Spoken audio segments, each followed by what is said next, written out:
네, 얼마 전 3세 특세에 참여하면서 이 성전에서 전 세대가 함께 예배할 수 있어서 정말 하나님께 감사했습니다. 지금은 모일 수 없지만 금요 예레미야 기도회를 드리면서 매달 첫 주마다 우리 다음 세대들과 자녀들을 위해 이 공동체가 함께 기도하던 시간도 떠올랐습니다. 모든 세대를 넘어서 하나님의 복음과 그 은혜가 흘러가는 모습은 늘 은혜와 감동이 되는 것 같습니다. 또한 지난 주일에 늘사랑교회 창립 34주년 기념 예배를 드리면서 이 아름다운 성전에 모여 하나님께 예배할 수 있음에 너무 감사했습니다. 지금은 우리가 자유롭게 모든 사람들이 모일 수 없는 상황이지만 이 늘사랑 성전을 지을 때 긴 시간 그 건축 기간을 보내면서 건축 현장에서 성도님들께서 돌아가며 금식하고 또한 밤을 새워 기도하던 그 시간들이 떠올랐습니다. 저도 그 건축 현장에 정말 적은 횟수긴 하지만 가서 기도를 해봤지만 그때 함께 했던 그 시간들부터 정말 우리 이 성전이 지어지고 또한 많은 성도님들이 모이기까지 하나님의 그 은혜가 얼마나 컸는지 그 일들이 생각나는 시간이었습니다. 저는 저희 교회 건물 중에 되게 좋아하는 부분이 이 본당에 있는 천장 부분입니다. 뭔가 이 물결처럼 되어 있는 부분이 하나님께서 옷자락으로 이곳을 덮고 있다라는 그런 느낌이 들기도 하고, 하나님의 그 성령의 생수가 성전으로부터 시작되어 이 세상을 향해 흘러가는 모습 같기도 해서 늘 은혜가 되는 부분입니다. 지난 주일에 이곳에서 예배를 드리면서 이 천장 모양을 보면서도 하나님께 감사가 떠올랐고, 에스겔 47장에 등장하는 그 성전에서 물이 흘러나오는 그 장엄한 환상들이 떠올랐습니다. 하나님의 영광과 임재가 있는 이 성전의 문지방에서부터 생수가 흘러나와 강물을 이루는 그 환상입니다.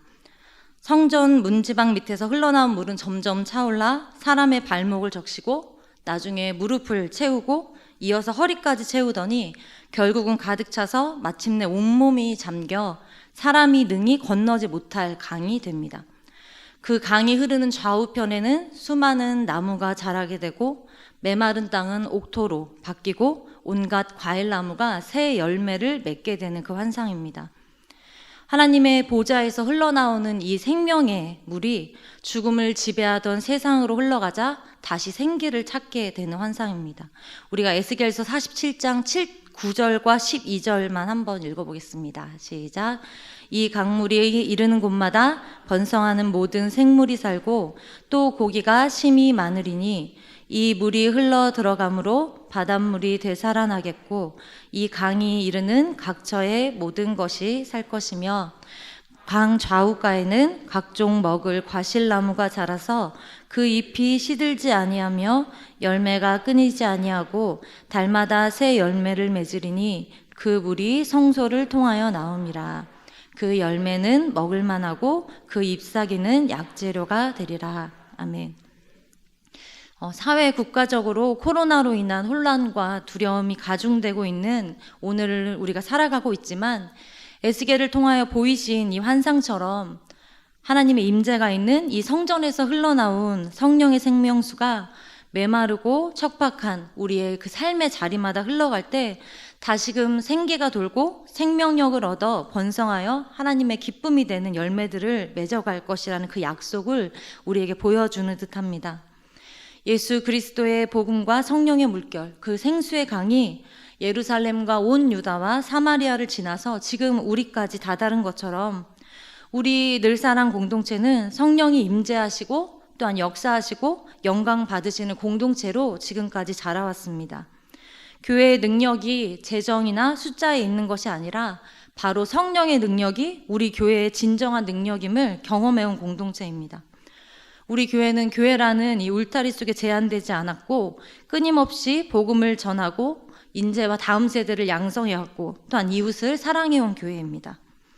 어느 때보다 주님의 임재가 필요한 지금 우리의 소망은 오직 주님뿐임을 선포해야 하는 지금 올해 하나님께서는 우리 공동체가 성령님에 대한 더 큰 갈망과 기대를 갖기를 원하시기에 성령의 기름을 내게도 부으소서라는 말씀을 주셨습니다. 우리 늘사랑 공동체가 지속적으로 성령의 임재를 기뻐하고 또한 성령님의 그 역사를 경험하고 더욱 깊고 넓고 충만한 성령의 기름 부으심으로 모든 세대가 그 갈망을 가지고 나아가기를 원하실 것입니다. 알리스터 맥그레스라는 복음주의 진영의 대표적인 기독교 사상가가 있습니다. 그의 책 역사 속의 신학에서는 성령님을 이렇게 언급하고 있습니다. 성령은 오랫동안 삼위일체의 신데렐라로 취급되어 왔다. 다른 두 언니들은 신학의 파티에 계속 참석해 왔지만 성령은 그때마다 매번 홀로 남겨졌었다라는 언급을 하였습니다. 제가 어렸을 때만 해도 이 성령님이라는 이 존재에 대해서 사실 잘 느끼지 못했던 것 같습니다. 사도신경에 나온 동정녀 마리아에게 그 성령이 임해서 예수님이 태어나셨다, 그런 구절 외에는 성령님에 대해서 자세히 알려주거나 언급했던 그런 기억들이 없습니다. 그런데 어느 순간부터 우리에게 성령님이라는 존재가 더욱 다가오고, 또한 그리스도인이 그리스도인답게 살기 위해서는 반드시 성령님이 필요함을 우리가 어느 순간부터 느끼고 경험해 왔습니다. 성령이 함께한다는 것은 우리가 곧 하나님의 백성이고 자녀라는 증거가 될 수 있습니다. 로마서 8장 16절 말씀을 우리가 함께 읽겠습니다. 시작. 성령이 친히 우리의 영과 더불어 우리가 하나님의 자녀인 것을 증언하시나니. 우리 이어서 갈라디아서 4장 6절도 함께 읽어보겠습니다. 너희가 아들임으로 하나님이 그 아들의 영을 우리 마음 가운데 보내사 아빠 아버지라 부르게 하셨느니라. 아멘. 성령님께서는 우리가 하나님께 사랑받는 하나님의 자녀인 것을 깨닫게 하시는 그 영입니다. 침례 요한의 증언에 따르면 성령이 비둘기같이 하늘로부터 내려와 예수님 위에 머물렀다라고 쓰여져 있습니다. 또한 사도행전 10장 38절의 말씀을 보면은 나사렛 예수에게 하나님께서 성령과 능력을 기름 붓듯 하셨다라는 말씀이 쓰여져 있습니다. 예수님이 이 땅에 계실 때 그분의 사역의 능력은 예수님 위에 부어지는 그 성령의 기름 부으심에서 나왔습니다. 예수님도 이 땅에서 사실 때 성령에 사로잡혀 사셨고, 또한 성령의 능력으로 사역하셨음을 우리가 말씀을 통하여 알 수 있습니다. 하나님의 아들이신 예수님도 성령의 이 기름 부으심을 힘입어 살며 사역하셨는데, 하물며 우리가 성령님을 구하지 않고 어떻게 살아갈 수 있을까요? 우리에게는 반드시 예수님께서 약속하시고 우리 가운데 보내신 그 보혜사 성령님이 반드시 필요함을 인정해야 합니다.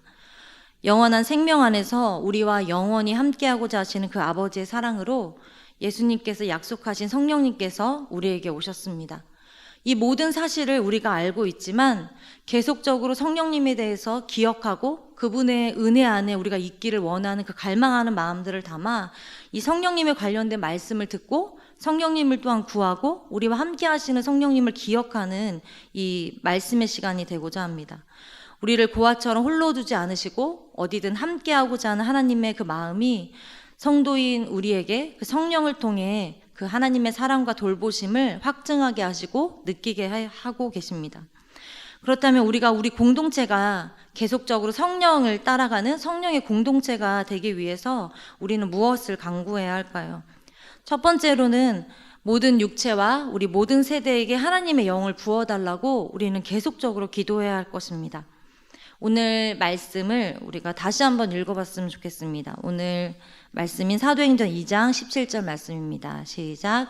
하나님이 말씀하시기를 말세에 내가 내 영을 모든 육체에 부어주리니 너희의 자녀들은 예언할 것이요 너희의 젊은이들은 환상을 보고 너희의 늙은이들은 꿈을 꾸리라. 아멘. 하나님께서 내가 직접 내 영을 우리 가운데 부어주시겠다라고 약속하고 계십니다. 부어주신다는 말은 폭우나 폭포수같이 많은 양의 물이 한꺼번에 쏟아 부어주는 것을 뜻합니다. 성령의 오심을 통해서 자기 백성에게 부어주실 그 은혜가 얼마나 크고 풍성한지 이 부어주신다는 단어에서도 우리는 알 수 있습니다. 하나님을 믿는 모든 자 가운데서 하나님께서 직접 하나님 자신을 아끼지도 차별하시지도 않고 넘치는 폭포수처럼 위로부터 부어주시겠다 말씀하고 계십니다.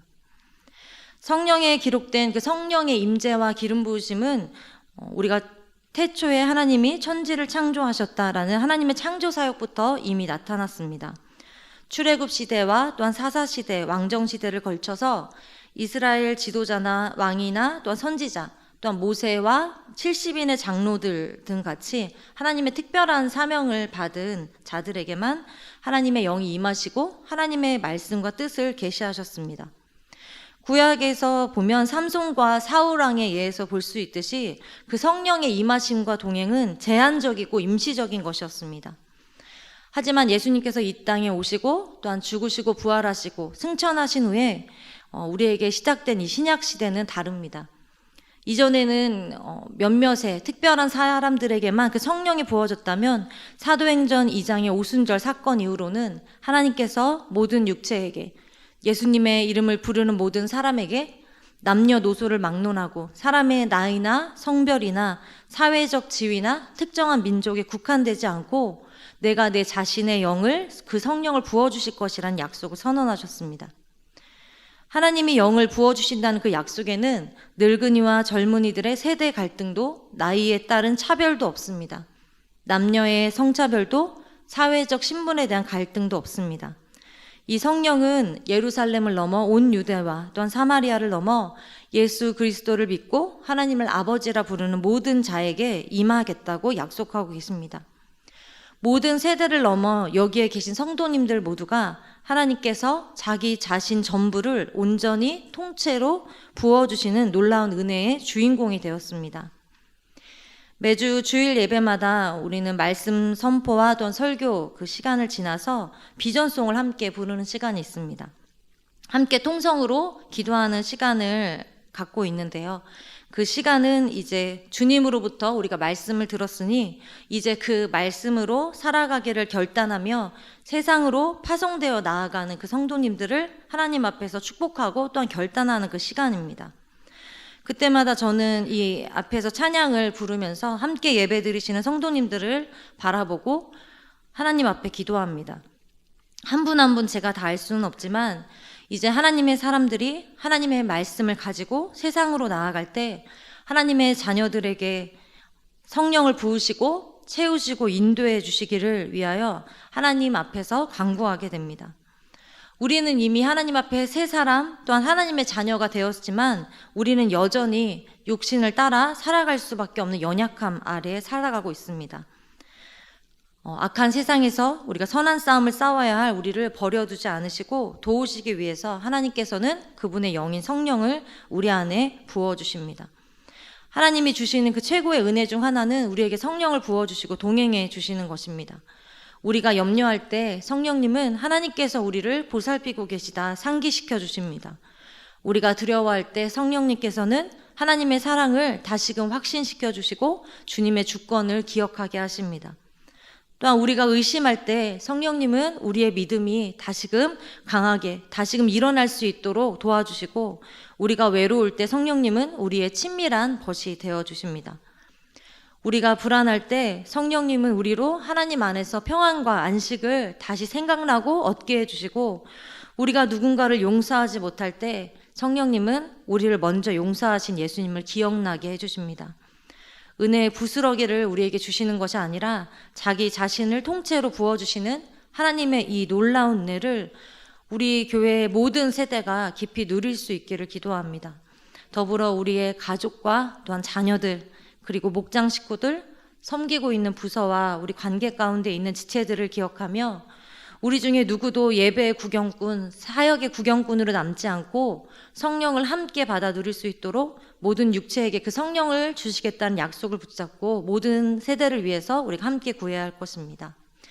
이어서 한 가지 더 우리가 이 공동체가 성령을 따라가고 성령의 공동체가 되기 위해서 두 번째 구해야 할 것은 우리 공동체에게 하나님의 뜻을 계시해 달라고 기도해야 한다는 것입니다.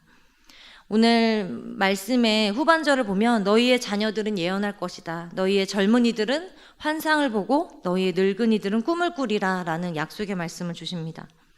말세에 성령이 임하시면 아들들과 딸들이 예언을 하고 젊은이는 환상을 보고 늙은이들은 꿈을 꿀 것이다. 남종과 여종에게도 성령이 부어질 것이다. 그들도 예언하며 하나님의 큰 일을 말할 것이다 라고 약속하고 계십니다. 하나님이 인간에게 무언가를 말씀하시고자 하실 때 하나님의 그 계시를 전달하던 수단이 바로 이 예언과 꿈과 환상입니다. 계시라는 것은 사람의 지혜로서는 알 수 없는 그 진리를 하나님께서 친히 우리에게 가르쳐 알게 하시고 깨우쳐 보여주시는 것입니다. 하나님으로부터 직접 계시된 진리를 사람들에게 선포하는 예언, 하나님께서 뜻을 보여주시기 위해 하나님의 계시가 전달되는 환상, 하나님이 자신의 거룩한 뜻을 인간에게 전하시는 특별 계시로서의 꿈이 있습니다. 여기에 언급된 예언과 환상과 꿈은 각각 다른 것을 의미하는 것이 아니라 이제 성령의 도우심으로 이전에 깨닫지 못했던 하나님의 뜻을, 그리고 그분의 마음을, 즉 하나님을 더 잘 알게 된다는 것입니다. 루터와 칼빈은 예언과 꿈과 환상은 모두 한 가지이며 하나님에 대한 지식을 얻는 것을 뜻한다고 설명했습니다. 즉 모든 사람이 하나님을 알게 된다는 의미가 담겨져 있는 것입니다. 우리가 고린도전서 2장 10절에서 12절 말씀을 함께 믿음으로 읽어보겠습니다. 시작. 오직 하나님이 성령으로 이것을 우리에게 보이셨으니 성령은 모든 것 곧 하나님의 깊은 것까지도 통달하시느니라. 사람의 일을 사람의 속에 있는 영 외에 누가 알리요. 이와 같이 하나님의 일도 하나님의 영 외에는 아무도 알지 못하느니라. 우리가 세상의 영을 받지 아니하고 오직 하나님으로부터 온 영을 받았으니 이는 우리로 하여금 하나님께서 우리에게 은혜로 주신 것들을 알게 하려 하심이라. 아멘. 네, 하나님의 지혜와 그 깊은 생각은 성령을 통해서 막힘없이 드러난다라고 말씀합니다. 성령 외에는 하나님의 일을 아무도 알지 못한다라고 말씀하고 있습니다. 우리는 하나님으로부터 온 영, 바로 성령을 통해서 하나님의 깊은 뜻과 계획과 섭리를, 또 하나님의 마음과 생각을 깨닫게 됩니다. 성령님께서는 어두운 우리의 영혼을 밝히셔서 하나님을 아는 지식으로 충만하게 하십니다. 우리가 성령 안에서 기도하며 그분과 함께 시간을 보낼수록 우리는 하나님의 비밀을 깨닫게 될 것입니다. 요한계시록 4장 2절 말씀에 보면은 사도 요한이 하나님의 성령에 감동되었을 때 하늘의 보좌에 앉으신 이를 직접 보게 되는 그 환상이 쓰여져 있습니다. 또한 사도행전 7장 55절 말씀에 보면 스데반이 성령 충만하였을 때 하나님의 영광과 또한 예수께서 하나님 우편에 서신 것을 보게 되는 것들이 있습니다. 우리는 성령님을 알아갈수록, 또한 성령에 감동될수록 하나님의 모습과 또 하나님의 성품과 그분의 살아계심을 느끼게 됩니다. 겉으로 드러나 있는 당장의 상황만 보고 우리가 일희일비하는 인생이 아니라 지금 당장 배고프고 어둡고 외롭고 처절한 광야 가운데 있을지라도 그곳이 어디든 그곳에 길을 내시고 강을 만드시고 빛을 비추시는 그 능력의 하나님을 바라볼 수 있게 됩니다. 당시 이스라엘은 이 말씀을 들을 때 오랜 세월 동안 로마의 식민 지배를 받으며 꿈을 잃어버린 상황이었습니다. 하지만 성령께서 우리를 찾아오시면 우리가 어떤 어려운 상황 속에 있다 할지라도 우리는 꿈을 꿀 수 있습니다. 사방에 꽉 막힌 것 같은 그 현실에 하나님께서 생명의 길을 열어주시고 우리가 살아가는 삶과 또한 직장과 사업과 학업 가운데 하나님의 뜻과 꿈을 발견할 수 있게 해주십니다. 우리가 성령님이 임하실 때 우리의 청년 세대는 하나님으로부터 비전을 얻게 될 것입니다. 되게 제가 많이 좋아하는 구절인데요. 윌리엄 캐리의 이런 말씀이 있습니다. 하나님으로부터 위대한 일을 기대하라.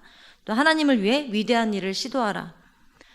M4 세대라고 말하는 지금 청년 시대는 우리가 성령을 만나게 되면 하나님으로부터 위대한 일을 기대하게 될 것이고 또 하나님을 위해 위대한 일을 시도하는 그 세대가 될 것입니다. 또한 우리의 노인 세대는 성령을 만나게 되면 하나님을 위한 꿈을 꾸게 될 것입니다. 우리가 참 잘 알고 있는 말씀인데요. 여호수아 14장 12절 말씀에 보면 85세에 가장 험한 산지이자 아낙 자손들이 버티고 있는 그 헤브론을 달라고 요청하는 그 말씀이 있습니다. 이 산지를 지금 내게 주소서. 그 성읍들은 크고 견고할지라도 여호와께서 나와 함께 하시면 내가 여호와께서 말씀하신 대로 그들을 쫓아낼 것입니다. 라는 그 믿음의 선포인데요. 그 나이가 85세라는 것입니다.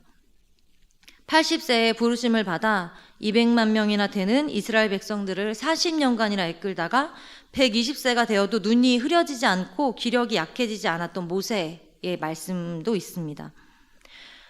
저는 개인적으로 경배와 찬양 사역을 하면서 소망하는 것은 모교 중보도 인도를 해봤고 이제 여러 찬양팀을 인도하다 보면 이제 어느 연령이 되시면 내려놓고 싶어 하세요. 앞에 서는 것들을 부담스러워 하시고 이제 젊은 사람들이 많이 서야 된다라고 많이 말씀을 하시는데, 제가 꿈꾸는 모습은 정말 모든 세대가 같이 찬양팀을 섬기는 것입니다.